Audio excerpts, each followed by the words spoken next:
मेरा नाम गरिमा है। मैं रो रही थी और मेरे ससुर का कहना था कि तुम जैसी गरीब लड़की को इस घर में अपने बेटे की बहू बनाकर मैं ऐसे ही नहीं लेकर आया हूँ। मैं यहाँ तुम्हारी सारी ख्वाहिशें पूरी करना चाहता हूँ और तुमने रोना डाला हुआ है। तुम चाहो तो अपनी सारी ख्वाहिशें पूरी करवा सकती हो। मैं जानता हूँ कि तुम जैसी गरीब लड़की ने कभी अपनी जिंदगी में इतना आलीशान बंगला भी नहीं देखा होगा। अगर तुम बंगले में अपने मुताबिक रहना चाहती हो तो तुम्हें मेरा कहना मानना होगा, वरना मैं तुम पर कोई गलत इल्जाम लगाकर अपने बेटे की जिंदगी से तुम्हें इतनी बुरी तरह से निकाल दूंगा कि तुम ना तो मेरे बेटे की रहोगी और ना ही किसी और की हो सकोगी। यहाँ तक कि तुम किसी को मुंह दिखाने के लायक भी नहीं रहोगी। मेरे ससुर जी जो कुछ भी कह रहे थे उसे सुनकर मैं बुरी तरह से रो रही थी, क्योंकि मेरे साथ जो हो चुका था वो बहुत ही गलत था। मेरे ससुर मेरे सामने बड़े घमंड के साथ खड़े हुए थे। मैं जिस इंसान को अपने पिता समान समझती थी वो इंसान इतना गिरा हुआ हो सकता है, मैंने तो कभी ऐसा सोचा भी नहीं था। वो इंसान जिसने मुझसे कहा था कि बेटी, मैं तुमको अपनी बहू बनाकर नहीं बल्कि बेटी बनाकर अपने घर ले जा रहा हूँ, लेकिन माँ आज मैं भी तुम्हारे साथ नौकरी करने चलूंगी। माँ ने कहा बेटा, नहीं बेटा, मैं तुझे अपने साथ नहीं ले जा सकती। मेरी बात को समझने की कोशिश कर। मैंने गुस्से से माँ से कहा कि आप तो रोज रोज उस बड़े वाले घर में काम करने के लिए चली जाती हो, वहाँ पर आपको कितना अच्छा खाना खाने को मिलता है, यहाँ तक कि सारे दिन आपको गर्मी भी बर्दाश्त नहीं करनी पड़ती और मुझे यहाँ घर में रहकर सारा दिन पसीना आता रहता है। माँ ने कहा कि बेटा, तू तो बच्चों की तरह जिद कर रही है। देख, तू जवान हो गई है, मैं तेरे लिए कोई अच्छा सा रिश्ता देखकर तेरी शादी कर दूंगी, मगर तुझे कभी भी अपने साथ बंगले में नौकरी करने के लिए लेकर नहीं जाऊंगी। मैंने कहा माँ, आखिर क्यों और कब तक हम इस गरीबी को बर्दाश्त करते रहेंगे? माँ, आखिर कब तक ऐसा चलेगा? आप तो वहाँ पर पेट भर के खाना खाकर आती हो, यहाँ हमें रूखा सूखा खाना पड़ता है। खुद तो सुबह उठकर चली जाती हो और वहाँ जाकर नाश्ता भी कर लेती हो और मेरा आपको कोई ख्याल ही नहीं आता।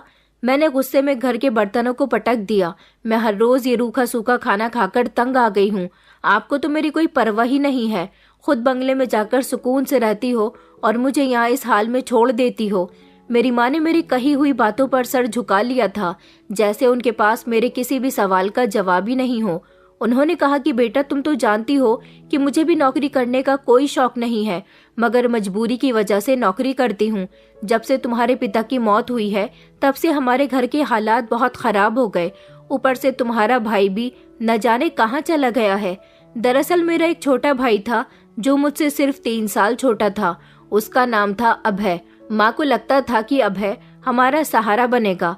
माँ ने अभय को अच्छी शिक्षा दिलवाने की हर तरह से कोशिश की, मगर उसका ध्यान पढ़ाई पर था ही नहीं।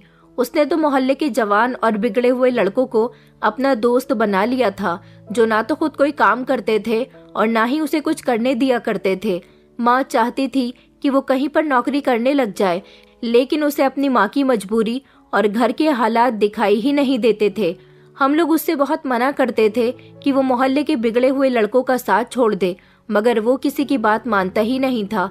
यहाँ तक कि उसे ये भी दिखाई नहीं देता था कि घर में उसकी जवान बहन है, एक दिन उसकी शादी भी करनी है। बूढ़ी माँ है जो दूसरों के घरों में काम कर करके हमारे लिए 2 वक्त की रोटी का बंदोबस्त करती है, मगर वो तो दिन ब दिन बिगड़ता चला जा रहा था।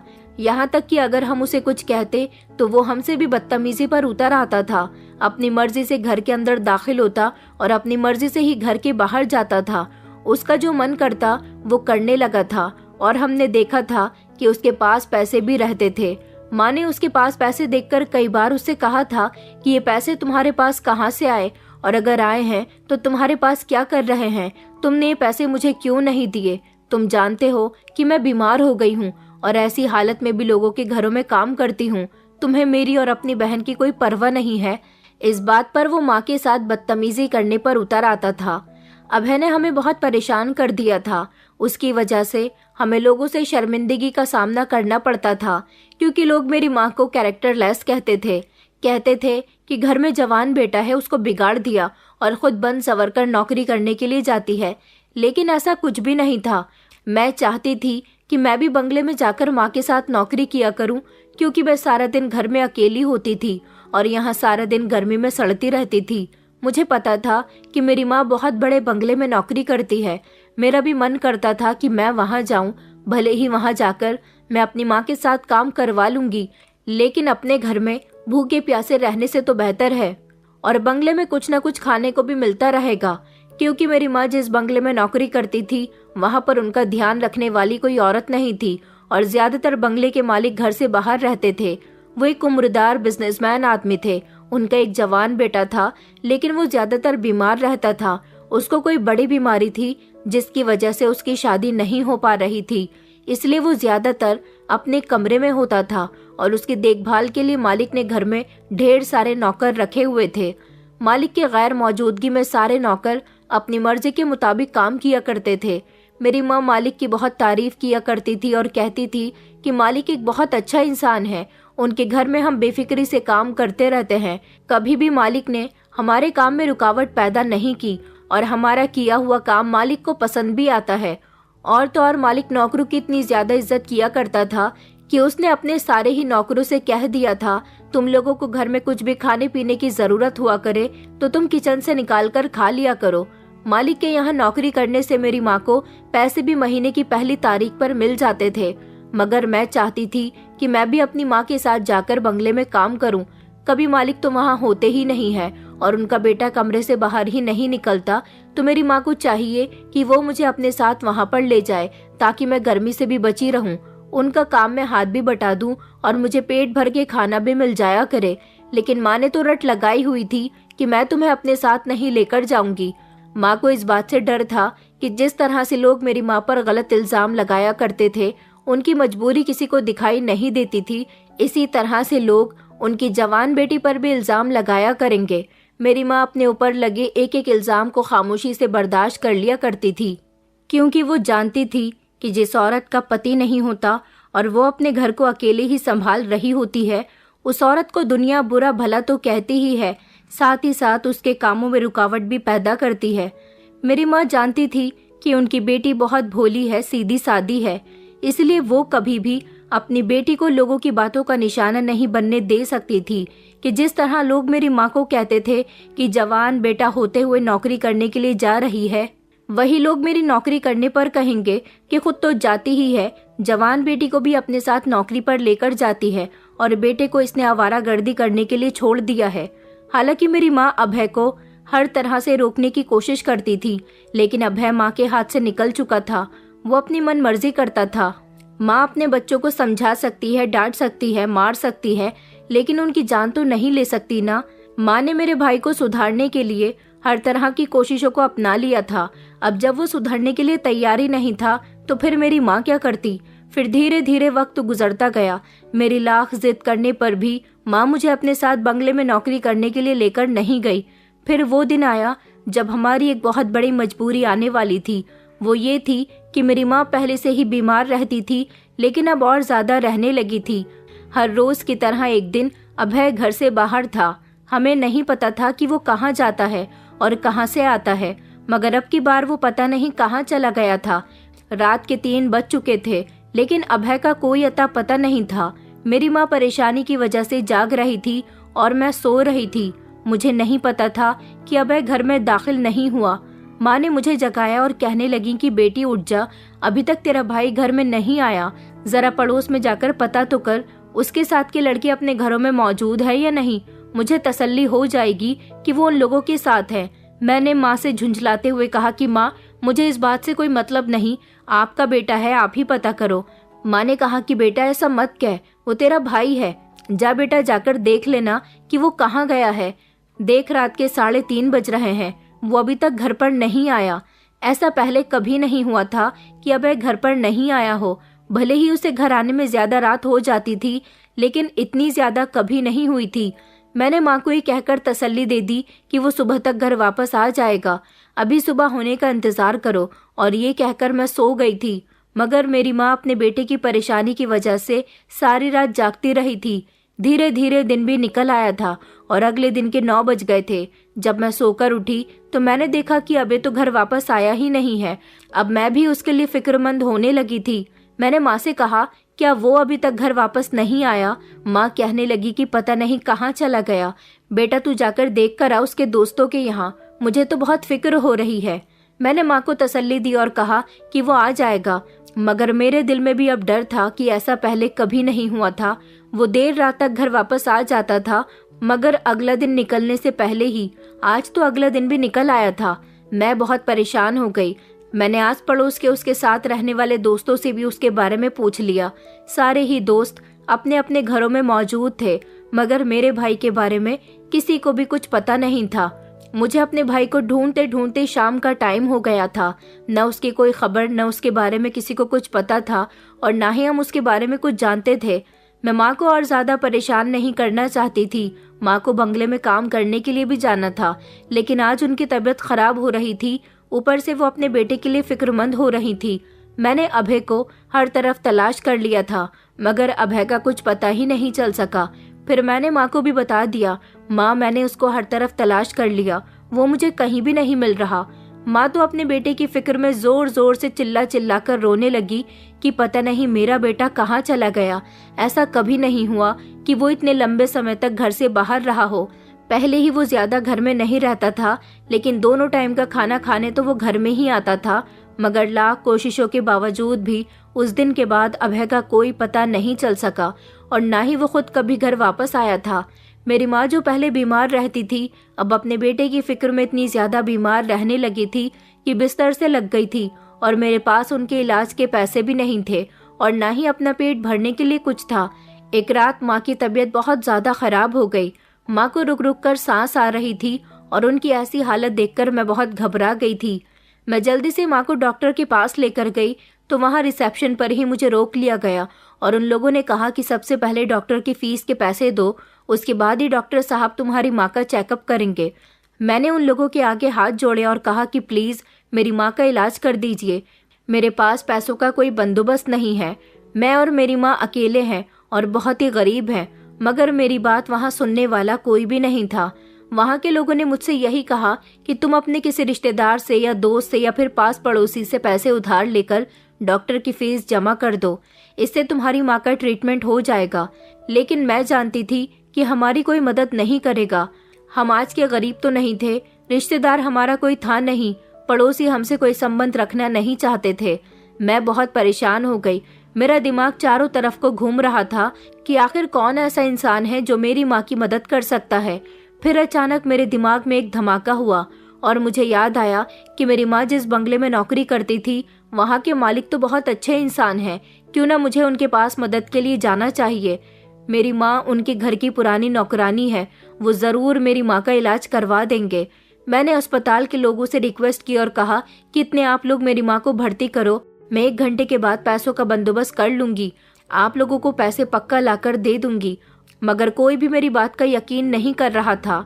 माँ एक तरफ बेहोश बेंच पर लेटी हुई थी, जैसे उनके शरीर में जान ही न हो। मगर जब मैं अस्पताल के स्टाफ के आगे गिड़गिड़ाकर रोने लगी, तो उन्होंने कहा कि अच्छा ठीक है, तुम 1 घंटे के अंदर अंदर हमें पैसों का बंदोबस्त करके देती हो तो हम तुम्हारी माँ का इलाज कर देंगे। इन्हें यहीं छोड़ जाओ और तुम पैसों का बंदोबस्त करो, हम इन्हें एडमिट कर लेते हैं और डॉक्टर साहब से इनका चेकअप करवा देते हैं। मैंने उन लोगों से वादा किया कि मैं 1 घंटे के बाद पैसे जरूर लेकर आऊंगी, और फिर मैं उसी समय मालिक के बंगले में पहुंच गई थी। वहां जाकर मुझे पता चला कि मालिक तो घर पर ही नहीं है, और वहां के नौकरों ने मुझे बताया कि वो तो शाम तक घर वापस आएंगे। मगर मैंने उनसे कहा कि मुझे उनकी मदद की बहुत जरूरत है। अगर उन्होंने जल्द ही मेरी मदद नहीं की तो मेरी माँ को कुछ हो जाएगा। वहाँ की एक पुरानी नौकरानी जो मेरी माँ को बहुत अच्छे से जानती थी, उन्होंने फौरन ही मालिक को फोन करके मेरी माँ की तबीयत के बारे में बता दिया, और साथ ही उनको ये भी बताया कि घर पर सुरेखा की बेटी आपका इंतजार कर रही है, क्योंकि उसे सुरेखा के इलाज के लिए पैसों की बहुत जरूरत है। उन्होंने फोन पर मालिक को पूरी बात बताई। तो थोड़ी ही देर के बाद मालिक जब अपने घर में दाखिल हुए तो मैंने देखा कि उन्होंने मुझे सर से लेकर पैर तक बड़े गौर से देखा। मैं अचानक घबरा गई तो उन्होंने कहा कि अरे बेटा, घबराने की जरूरत नहीं है, बताओ क्या परेशानी है। तो मैंने रोते हुए उनको सब कुछ बता दिया। उन्होंने मुझसे कहा कि चलो मैं तुम्हारे साथ अस्पताल चलता हूँ। वो मुझे अपने साथ अपनी गाड़ी में बिठाकर अस्पताल ले गए और उन्होंने मेरी माँ का इलाज का सारा खर्चा उठाया। माँ का इलाज शुरू हो गया तो मैंने सुकून का सांस लिया और मालिक का भी बहुत बहुत शुक्रिया अदा किया कि उन्होंने वक्त पर आकर मेरी माँ की जान बचाने के साथ साथ मेरी बहुत बड़ी परेशानी को भी हल कर दिया। मालिक तो वहां से चले गए थे, लेकिन जाते जाते कहकर गए थे कि वो कल को वापस आएंगे। अगले दिन तक मेरी माँ अस्पताल में भर्ती थी और मैं भी उनके साथ वहां पर मौजूद थी। मालिक अगले दिन दोबारा से माँ को अस्पताल में देखने के लिए आए तो उनके लिए ढेर सारे फल और जूस वगैरह लेकर आए थे। उन्होंने माँ से उनकी तबीयत के बारे में पूछा, जिस पर माँ ने उनका हाथ जोड़कर शुक्रिया अदा किया। साथ ही मैं भी उनकी बहुत शुक्रगुजार थी। मालिक ने मेरे ही सामने माँ से एक ऐसी बात कह दी जिसे सुनकर मैं हैरान रह गई थी। पहले तो उन्होंने माँ से कहा कि तुम्हें मेरा शुक्रिया अदा करने की कोई जरूरत नहीं है, ये सब तो मेरा फर्ज बनता है। उन्होंने मेरी माँ को देखकर कहा, लेकिन अगर तुम मेरी एक बात मान लो तो मुझे बहुत ही अच्छा लगेगा। माँ ने उनको चौंक कर देखा। उन्होंने कहा कि मैं तुम्हारी बेटी को अपने घर की बहू बनाना चाहता हूँ, अपने राजीव के लिए इसे लेना चाहता हूँ, क्योंकि कल जब मैंने पहली बार तुम्हारी बेटी को देखा तो मुझे अंदाजा ही नहीं था कि तुम्हारी बेटी इतनी अच्छी भी हो सकती है। जो बेटी अपनी माँ की बीमारी से परेशान हो जाए वो अपने पति की बीमारी में उसका बहुत ज्यादा ख्याल रखेगी, और तुम जानती हो कि राजीव की तबीयत ठीक हो जाएगी अगर कोई उसका अच्छे से ख्याल रखने वाला हो। एक मर्द का सबसे ज्यादा ख्याल रखने वाली औरत उसकी माँ होती है और दूसरी उसकी पत्नी होती है, जो अपनी सेवा से उसका दिल जीत लेती है। मुझे तुमसे बहुत उम्मीद है, तुम इस रिश्ते से इनकार मत करना। मैं जानता हूँ कि मेरा बेटा बीमार है, मगर किसी की अच्छे तरीके से उसको सेवा मिलेगी तो वो पूरी तरह से ठीक हो जाएगा और उसका इलाज भी चल रहा है। माँ ने मालिक की बात सुनी और उन्होंने मेरी तरफ देखा। मैं तो उन दोनों को इस तरह की बातें करते हुए छोड़कर माँ के कमरे से बाहर निकल आई थी और मन ही मन मुस्कुराने लगी थी और खुश हो रही थी कि मेरा रिश्ता इतने अमीर घर से आया है। मगर फिर जब मेरा ख्याल मालिक के बेटे राजीव पर जाता तो मुझे अफसोस हो जाता था कि वो तो हमेशा बीमार रहता है। थोड़ी देर बाद मालिक माँ के पास से उठकर चले गए थे। मैं जब वापस माँ के पास गई तो माँ ने कहा कि तेरी किस्मत जाग गई है बेटा, तेरे लिए मालिक ने खुद अपने बेटे का हाथ मांगा है। मैंने तो फैसला कर लिया है कि मैं तेरी शादी मालिक के बेटे के साथ करवा दूंगी। मालिक बहुत अच्छा इंसान है, तू वहाँ पर बहुत खुश रहेगी। वैसे भी मेरी जिंदगी का मकसद तो तुझे तेरी ससुराल में सुकून भरी जिंदगी देने का है, और वहाँ तो तू रानी बनकर रहेगी। मैंने सोचा मैं एक बार तुझसे तेरी मर्जी पूछ लूं, फिर उसके बाद मैं फौरन ही मालिक से बात करूंगी।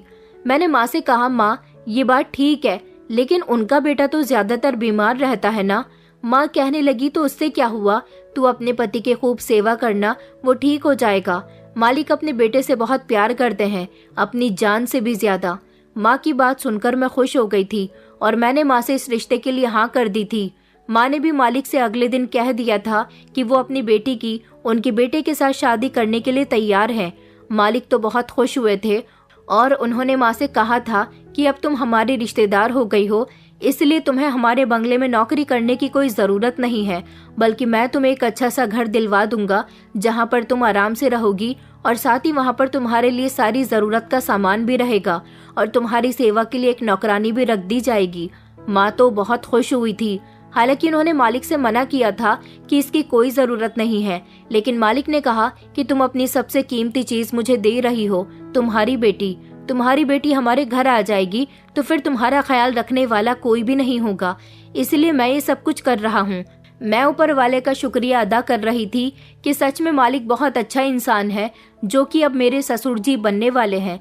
इस तरह मेरी शादी बड़े ही सिंपल तरीके से मालिक के बेटे के साथ हो गई और अब मैं राजीव जी की पत्नी बन गई थी। राजीव जी, जिन्होंने शादी की पहली ही रात मुझे अपनी बीमारी के बारे में सब कुछ बता दिया था। दरअसल 10 साल पहले उनका एक्सीडेंट हो गया था, जिसके बाद वो ठीक तो हो गए थे, लेकिन एक्सीडेंट के दौरान उनके दिमाग में चोट आई थी, जिसकी वजह से हमेशा उनके दिमाग में दर्द रहता था और वो ज्यादातर शांति में रहना पसंद करते थे। उन्हें बिल्कुल भी शोर शराबा अच्छा नहीं लगता था, क्योंकि शोर की आवाज़ से उनके दिमाग में दर्द होता था। यही वजह है कि पिछले 10 सालों से उनका इलाज चल रहा है और उन्हें अकेले में ही रहना ज़्यादा पसंद है। मेरी उनके साथ शादीशुदा ज़िंदगी की शुरुआत हो चुकी थी, लेकिन शादी के अगले ही दिन मेरे ससुर जी ने मुझे सब कुछ बहुत अच्छे से समझा दिया था और कहा था कि अब राजीव की जिम्मेदारी तुम पर आ गई है। मैं नौकरों पर भरोसा नहीं करता, इसलिए अपने बेटे की सारी दवाइयाँ खुद लेकर आता हूँ। अब मैं चाहता हूँ कि राजीव के सारे काम तुम ही किया करो, क्योंकि एक पत्नी से ज्यादा अच्छी देखभाल उसके पति की कोई नहीं कर सकता।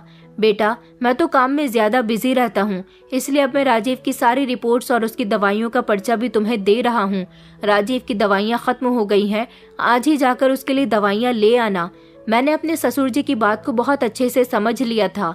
मैं पढ़ी लिखी तो थी नहीं, मगर मैंने सोच लिया था कि मैं अपने पति को टाइम पर दवाइयाँ दिया करूंगी। मैं ज्यादातर अपने कमरे से बाहर रहती थी, क्योंकि मेरे पति ज्यादातर सोते रहते थे और उनको शांति पसंद थी। जब दवाई देने का समय होता या फिर उनको खाना देने का समय होता था, तभी मैं उनके कमरे में जाती थी।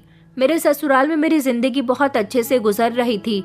फिर एक दिन अभय के बारे में भी पता चल गया कि वो जेल में है। वो चोरियां किया करता था, लेकिन इस बार जब उसने चोरी की थी, अब की बार वो पकड़ा गया और लोगों ने उसे पुलिस के हवाले कर दिया। ये बात मुझे उसके एक दोस्त ने बताई थी। मुझे अपने भाई की फिक्र तो हुई थी, लेकिन वो गलत काम पर उतर आया था। उसे सजा मिलनी बहुत जरूरी थी, इसलिए मैंने इस मामले में खामोश रहना ही बेहतर समझा और अपनी माँ को कुछ भी नहीं बताया। मेरे पति की दवाइयाँ जब खत्म हुई तो मैंने इस बारे में अपने ससुर जी को बताया, तो उन्होंने कहा कि बेटा, मैंने तो तुम्हें ये काम सौंपा है। उन्होंने फौरन ही ड्राइवर को आवाज लगाई और उससे कहा कि आज तुम्हें गरिमा को अपने साथ लेकर जाना है। मैंने देखा था कि ड्राइवर ससुर जी की बात पर बड़ा ही खुश हो रहा था और फिर कुछ समय के बाद ही मैं ड्राइवर के साथ मेडिकल स्टोर से अपने पति की दवाइयाँ लेने के लिए चली गई थी। मुझे कहाँ जाना था, मेडिकल स्टोर कहाँ पर था, ये सब कुछ ड्राइवर जानता था, लेकिन मैं गाड़ी में बैठे बैठे नोटिस कर रही थी कि कई सारे मेडिकल स्टोर पीछे निकल गए और ड्राइवर मुझे पता नहीं कहाँ लेकर जाने लगा। फिर मैंने सोचा कि मेरे पति की दवाई इन छोटे मोटे मेडिकल स्टोर से थोड़ी ना आती होगी, बल्कि बड़े से मेडिकल स्टोर से आती होगी, जहाँ से अमीर लोग दवाइयाँ खरीदते होंगे। मैं खामोशी से बैठी रही। थोड़ी देर बाद वो मुझे एक बिल्डिंग जैसी जगह पर लेकर चला गया और उसने कहा कि भाभी जी, आप ऊपर जाइए, वहाँ आपको एक लड़की मिलेगी, वो आपको भैया जी की दवाई दे देगी। मैं उसकी बात को समझ गई और फिर जब मैं उस बिल्डिंग के अंदर गई तो वहाँ पर बहुत सारे कमरे बने हुए थे और एक लड़की भी मौजूद थी। वो मुझे एक कमरे में लेकर चली गई और उसने मुझे बैठने के लिए कहा। कहने लगी कि मैडम, मैं भी सर की दवाइयाँ लेकर आती हूँ। मैं कमरे में बैठकर उसके आने का इंतजार करने लगी और कमरे को चारों तरफ से देखने लगी। थोड़ी देर के बाद जब दरवाजा खुला तो मैं ये देखकर दंग रह गई कि दरवाजे से अंदर आने वाला इंसान वो लड़की नहीं बल्कि एक मर्द था और उसने कमरे के अंदर आते ही दरवाजे को अंदर से बंद कर लिया। ये देखकर मैं घबरा उठी और कहने लगी कि ये क्या हरकत है, तुमने दरवाजा क्यों बंद किया। मैं आगे बढ़ने लगी तो उसने मेरा हाथ पकड़कर मुझे बेड पर पटक दिया और कहने लगा कि ज्यादा नाटक मत करो लड़की। मैंने कहा, ये तुम क्या कह रहे हो। मैं जोर जोर से चिल्लाने लगी और उस लड़की को आवाज देने लगी कि मुझे बचाओ, देखो ये कौन है और मेरे साथ क्या कर रहा है। मगर वहाँ उस बिल्डिंग में शायद कोई भी नहीं था और वो आदमी जो कमरे में दाखिल हुआ था वो मेरे साथ जबरदस्ती करने लगा। उसने मेरे मुंह पर हाथ रख लिया और न जाने मुझे ऐसा क्या सुंघाया कि मैं धीरे धीरे बेहोश होने लगी। मेरी आंखों के सामने अंधेरा छा गया और फिर मेरी आंखें पूरी तरह से बंद हो चुकी थी। लेकिन जब मुझे होश आया तो मेरा शरीर बुरी तरह से दर्द कर रहा था। मैंने देखा कि मेरे साथ तो बहुत बुरा हुआ है। मैं घबरा गई और फूट फूट कर रोने लगी।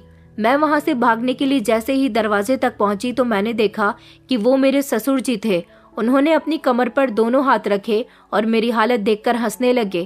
कहने लगे कि तुम्हें इतना परेशान होने की जरूरत नहीं है, अब तुम्हारे साथ जो हुआ है उसे तुम्हें एक्सेप्ट करना होगा। उनकी बातें सुनकर तो मेरे पैरों तले से जमीन निकल गई थी। इसका मतलब ये था कि उन्होंने अपने ड्राइवर के साथ मुझे जानबूझकर वहां भेजा था और इस सब में वो शामिल थे। मैंने कहा कि ऐसा कैसे कर सकते हो।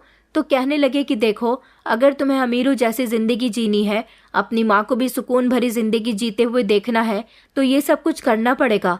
मैंने कहा, मैं तो आपको बहुत अच्छा इंसान समझती थी, लेकिन आपने मेरे साथ ये सब कुछ किया, मुझे बिल्कुल भी यकीन नहीं हो रहा। उन्होंने कहा कि जिस इंसान ने तुम्हारे साथ जबरदस्ती की वो कोई मामूली इंसान नहीं था, शहर का बहुत बड़ा कॉन्ट्रैक्ट डीलर था, तुम्हारी बहुत बड़ी कीमत देकर गया। उन्होंने अपने हाथों में पैसों की गड्डी लहराते हुए मुझसे कहा, मगर मेरा शरीर अभी भी पूरी तरह से डरा हुआ था। रोने के अलावा मेरे पास कोई दूसरा रास्ता नहीं था, मगर फिर भी मैंने अपने आप को बचाने के लिए ससुर जी से कहा कि मैं आपको कभी माफ नहीं करूंगी और आपकी एक एक हरकत के बारे में राजीव जी को बताऊंगी।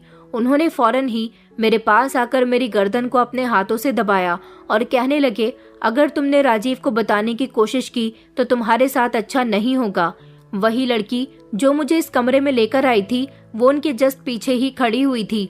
उन्होंने उसके पीछे हाथ बढ़ाया तो उस लड़की ने उनके हाथ पर एक मोबाइल रख दिया, जिसे दिखाते हुए मेरे ससुर मुझसे कहने लगे कि ये देखो, इस मोबाइल में तुम्हारी सारी हकीकत छुपी हुई है। अगर तुमने राजीव को कुछ भी बताया तो इसमें तुम्हारी वीडियो बन गई है, वही वीडियो जिसमें वो इंसान तुम्हारे साथ जबरदस्ती कर रहा है। उसमें सबसे ज्यादा तुम्हारा चेहरा ही दिखाई दे रहा है। मैं ये वीडियो वायरल कर दूंगा और फिर इस तरह तुम बदनाम हो जाओगी। उन्होंने मुझे मोबाइल में वीडियो ऑन करके दिखाया तो मेरे पैरों तले से जमीन निकल गई, जिसमें मैं बेजान बिस्तर पर पड़ी हुई थी और वो मेरे साथ गलत कर रहा था। मैं रोते हुए उनके पैरों में गिर गई और कहा कि प्लीज आप इस सब को डिलीट कर दीजिए।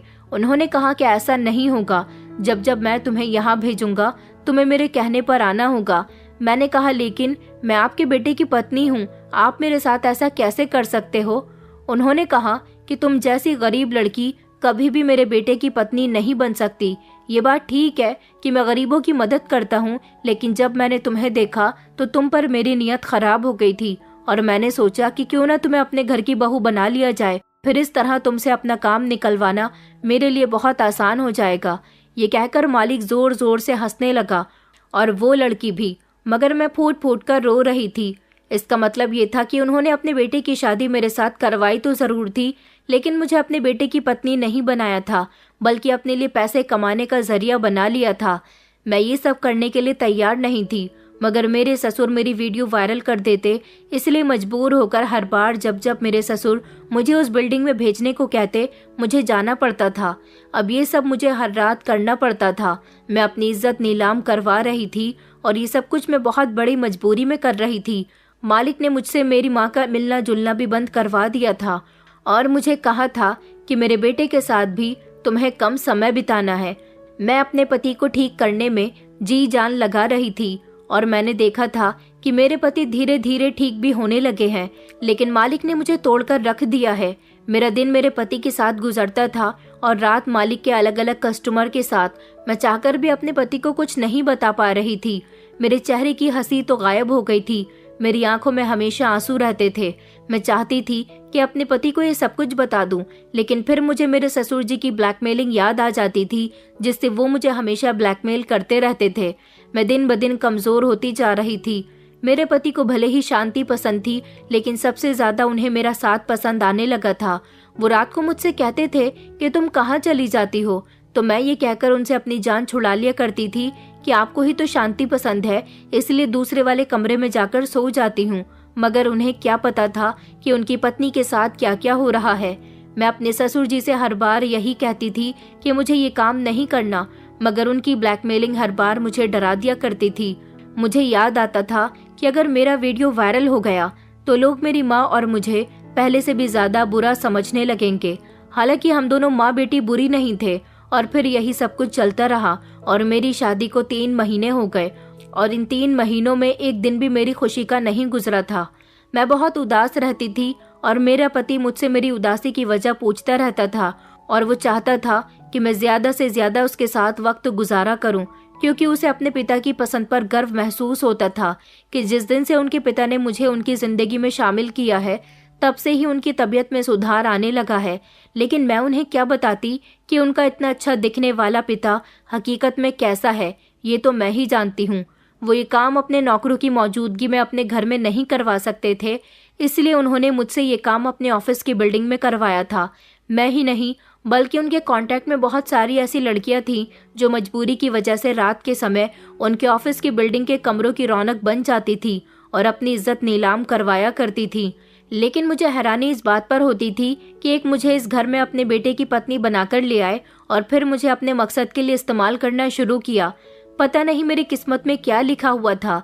मैं इस सब से बहुत तंग आ चुकी थी और कई बार मैंने सोचा था कि मैं इस बारे में अपनी माँ से बात करने की कोशिश करूं, लेकिन मालिक ने मुझ पर सख्त नजर रखी हुई थी। मैं अपने पति के अलावा किसी दूसरे इंसान से बात भी नहीं कर सकती थी। लेकिन मेरे पति की कंडीशन काफी हद तक ठीक हो गई थी और उनकी कंडीशन ठीक होने से मुझे इतना फायदा हुआ था कि वो घर में इधर उधर टहलने लगे थे, घर से बाहर निकलने लगे थे। मेरे ससुर को वैसे भी अपने बेटे के लिए केयर टेकर की जरूरत थी। वो मुझे केयर टेकर के रूप में भी अपने बेटे की सेवा करने के लिए इस्तेमाल कर रहे थे। मुझे ऐसा लगता था जैसे इस घर में आने के बाद मेरी जिंदगी से सुकून खत्म हो गया। और फिर मुझे याद आने लगा कि काफी समय तक तो मुझे मेरी माँ ने मालिक की नजरों से बचाकर रखा था, लेकिन जब एक मजबूरी मुझे यहाँ तक ले आई और मैं मालिक की नजरों में आ गई, यही मेरी बहुत बड़ी बदकिस्मती थी। मैं फूट फूट कर रोया करती थी। मालिक बहुत खुश हो रहा था कि उसके बेटे की कंडीशन ठीक हो रही है। एक दिन उसने मुझसे कहा कि तुम बहुत अच्छा काम कर रही हो, दिन में भी और रात में भी, लेकिन हाँ याद रखना कि मेरे बेटे को इस बारे में कुछ पता नहीं चलना चाहिए। अगर मेरे बेटे को कुछ भी पता चला तो फौरन ही मैं तुम्हें बदनाम कर दूंगा और तुम्हारी माँ को भी ऐसी मौत मरवाऊंगा, तुम देखती रह जाओगी। मैं उनके पैरों में गिरकर रोने लगी और उनसे कहा कि मुझे आपकी कोई मदद नहीं चाहिए। आप क्या चाहते हो कि मैं आपके बेटे को छोड़ दूं? मैं आपके बेटे को भी छोड़ दूंगी, इस घर को भी छोड़कर चली जाऊंगी। मुझे किसी दौलत का लालच नहीं है, मुझे कुछ नहीं चाहिए, बस आप मेरी जान छोड़ दीजिए। मैं अपनी माँ के पास जाना चाहती हूँ। मैं अपनी पुरानी जिंदगी में वापस लौटना चाहती हूँ, जैसे मैं पहले रहा करती थी। मगर मालिक का कहना था कि ऐसा कुछ भी नहीं हो सकता। अब तुम मेरे बेटे की नौकरानी होने के साथ साथ मेरे भी बहुत काम में आने वाली चीज हो। मैं तुम्हें कभी भी अपने हाथ से नहीं खो सकता। जितनी मजबूरी लेकर तुम मेरे पास आई थी, मैंने तुम्हारी इसी मजबूरी का तो फायदा उठाया। ये कहकर मालिक हंसने लगा और उसने मुझसे कहा कि अब जाओ मेरे बेटे के कमरे में और उसका ख्याल रखो।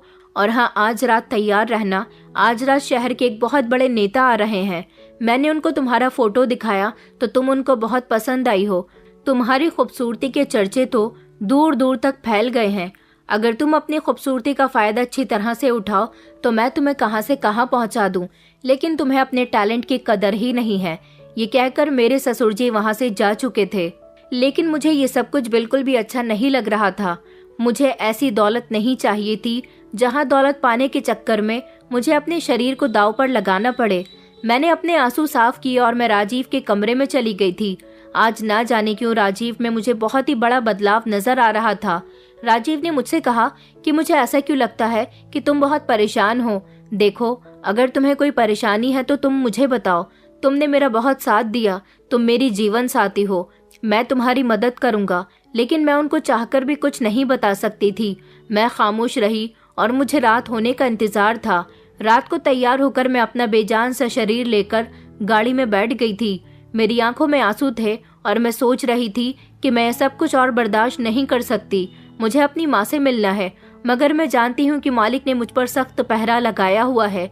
वो मुझे कभी भी मेरी माँ से मिलने नहीं देगा और अगर मैंने उसकी बात नहीं मानी या फिर उसकी मर्जी के खिलाफ जाने की कोशिश की तो वो मेरी माँ और मुझे नुकसान पहुँचाने में कोई कमी नहीं छोड़ेगा। लेकिन ये सब कुछ करना भी मेरे लिए बहुत ही मुश्किल हो गया। मैंने सोच लिया था कि मैं अपनी जान दे दूंगी, बस आज ये सब कुछ आखिरी बार है, इसके अलावा मैं कभी कुछ नहीं करूंगी। मैं अपने आप को और तकलीफ नहीं देना चाहती। मुझे नहीं पता था कि ये दौलत शोहरत सिर्फ एक तरह की चमक है, लेकिन इसके पीछे का राज बड़ा ही खतरनाक होता है। शायद ये दौलत शोहरत हम जैसे गरीब लोगों के लिए तो बिल्कुल भी ठीक नहीं है। हम लोग भले ही गरीब होते हैं लेकिन इज्जत से रहते हैं। हमें अपने आप को तकलीफ पहुंचानी तो नहीं पड़ती। मेरा दिल बुरी तरह से टूट चुका था। मैं गाड़ी से उतरकर मालिक की बिल्डिंग में चली गई थी और फिर से मुझे मेरे ससुर की सेक्रेटरी कमरे में ले गई। आज शहर का सबसे बड़ा नेता आने वाला था। मैं कमरे में बैठकर उसका इंतजार करने लगी। वो कमरे में आया और सबकी तरह उसने भी कमरे का दरवाजा अंदर से बंद किया। धीरे धीरे जब वो मेरे करीब आने लगा तो अचानक वहां कुछ ऐसा हुआ जिसने मेरे पैरों तले से जमीन निकाल दी थी। कुछ ऐसा जिसके बारे में मुझे उम्मीद भी नहीं थी। दरवाजा जोर जोर से बजने लगा। ऐसा लगा कि जैसे बाहर से एक से ज्यादा लोग हैं। वो घबरा गया और मुझसे कहने लगा कि बाहर कौन है, तुमने किसको बुलाया है? मैंने कहा मैंने किसी को नहीं बुलाया। उसने मुझसे कहा तुम जाकर दरवाजा खोलो। मैंने कहा मैं दरवाजा नहीं खोलूंगी, मगर दरवाजा इतनी तेजी में बज रहा था जैसे बाहर से कोई दरवाजा तोड़ने की कोशिश कर रहा हो। धड़ाम से दरवाजा खुल गया और अंदर 2-3 पुलिस इंस्पेक्टर आए जिनके हाथ में बंदूकें थीं। उस आदमी ने अपने हाथ ऊपर कर लिए और फौरन ही एक पुलिस इंस्पेक्टर ने उसके हाथ में हथकड़ियां पहना दी। वो जोर जोर से चिल्लाने लगा और कहने लगा, ये तुम क्या कर रहे हो? ये सब कुछ बिल्कुल भी ठीक नहीं है। आखिर तुम्हें यहाँ पर किसने भेजा है? पुलिस इंस्पेक्टर ने कहा कि तुम इस लड़की के साथ जो कुछ भी कर रहे हो उसकी खबर हमें पहले ही मिल गई थी और हमें बताया गया कि तुम इस लड़की के साथ गलत करने के लिए आए हो। माफ करना, हमें ऊपर से ऑर्डर है आपको अरेस्ट करने के। मगर वो आदमी तो जोर जोर से चिल्लाने लगा और कहने लगा कि तुम मेरी ताकत के बारे में नहीं जानते हो, मैं इसके साथ जबरदस्ती नहीं कर रहा था, ये यहाँ अपनी मर्जी से आई है। पुलिस इंस्पेक्टर ने मेरी तरफ देखा और कहा कि आपका बयान हमारे लिए बहुत जरूरी है। मैं कुछ कहने ही वाली थी कि इतनी ही देर में मैंने देखा कि राजीव कमरे के अंदर दाखिल हुए और उन्होंने बताया कि मैं पुलिस को लेकर आया हूँ। राजीव मेरे बराबर में आकर खड़े हो गए। उन्होंने मेरा हाथ मजबूती से पकड़ लिया और कहने लगे कि अब तुम पुलिस को सारी सच्चाई बता दो कि पापा तुम्हारे साथ ये सब कुछ कब से कर रहे हैं। मैं घबरा गई और शॉक्ड रह गई थी कि आखिर राजीव को ये सब कुछ कब से पता था और उन्होंने मेरी मदद की। ये मेरे लिए कोई चमत्कार से कम नहीं था। मुझे राजीव से हिम्मत मिली और मैंने पुलिस को सब कुछ सच सच बता दिया। उस नेता को तो अरेस्ट कर लिया गया था, लेकिन साथ ही साथ मेरे ससुर जी को भी अरेस्ट कर लिया गया था, जो ये सब मुझसे ही नहीं बल्कि कई सारी लड़कियों से करवा रहे थे, क्योंकि इस सब की सच्चाई किसी और से नहीं बल्कि मालिक के अपने बेटे राजीव ने ही खोली थी। मैंने राजीव से रोते हुए कहा कि आपको इस बारे में पता था? उन्होंने कहा कि हाँ मुझे पता था, लेकिन मैं अपनी बीमारी की वजह से इस बात पर ज्यादा ध्यान नहीं दे पाता था, क्योंकि मुझे मेरे कुछ दोस्तों ने पापा के बारे में पहले ही बताया था, लेकिन मैंने कभी भी इस बात का यकीन नहीं किया। मगर जब तुम मेरी जिंदगी में शामिल हुई तो तुमने मुझे ठीक कर दिया, लेकिन तुम्हें ये नहीं पता कि मैं घर में इधर से उधर तुम्हें तलाश करता रहता था। तुमने मुझे जीना सिखाया, तुमने मुझे हिम्मत दी। आज मैंने तुम्हें पापा से बातें करते हुए देख लिया था, जब तुम पापा के पैर पकड़कर रो रही थी। मैंने तुम दोनों की सारी बातें सुन ली थी और फिर मुझे पता चला कि पापा ने तुम्हारा गलत फायदा उठाया। वो तुम्हें पैसा कमाने के लिए इस्तेमाल कर रहे हैं। फिर मुझसे रहा नहीं गया और मैं पुलिस को लेकर यहाँ आ गया, क्योंकि मैं अपने पापा को रंगे हाथों पकड़ना चाहता था। ये सारा धंधा मेरे पापा का है। पुलिस ने मेरे ससुर जी को भी उनके ऑफिस से अरेस्ट कर लिया। मेरे ससुर जी भी हैरान थे कि उनके बेटे ने अपने पिता के खिलाफ इतना बड़ा कदम उठाया, मगर राजीव मुझसे बहुत प्यार करते थे। उन्होंने कहा कि तुम जैसी मासूम लड़की को ब्लैकमेल किया गया, तुम्हारे साथ गलत हुआ, तुम्हारे आरोपियों को सजा जरूर मिलेगी। उन्होंने अपने पिता को माफ नहीं किया, बल्कि उनको कड़ी से कड़ी सजा दिलवाई और आज मैं खुश हूँ कि मेरे आरोपियों को सजा मिल गई और मैं अपने पति के साथ हूँ।